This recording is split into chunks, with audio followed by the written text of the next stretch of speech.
Azlan, मुझसे जुबान संभाल के बात करो।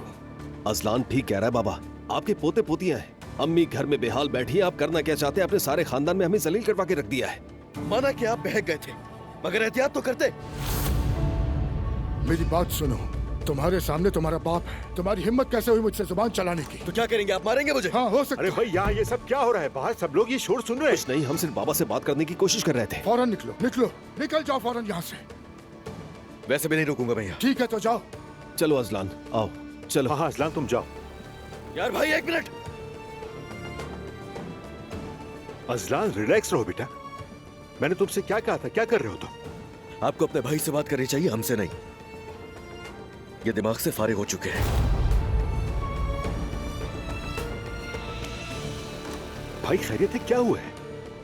उन्होंने बदतमीजी की, उन्हें उसका जवाब मिल गया। लेकिन चिल्लाने से भी तो आज तक कोई मसला हल नहीं हुआ है। उन्हें भी तमीज सीखनी होगी। बिल्कुल पागल हो गए। बताओ, उस पैदा होने वाले बच्चे का क्या कसूर है? उनकी नाराजगी उस बच्चे से नहीं है भाई, आपसे और अलिफ से है। मैं बीमार होने से पहले यही कह रहा था कि सब मामूल पर लाया जाओ और मामले को खत्म करो। अब मैं बोर्ड चेयरमैन की पोजीशन दोबारा संभालना चाहता हूँ।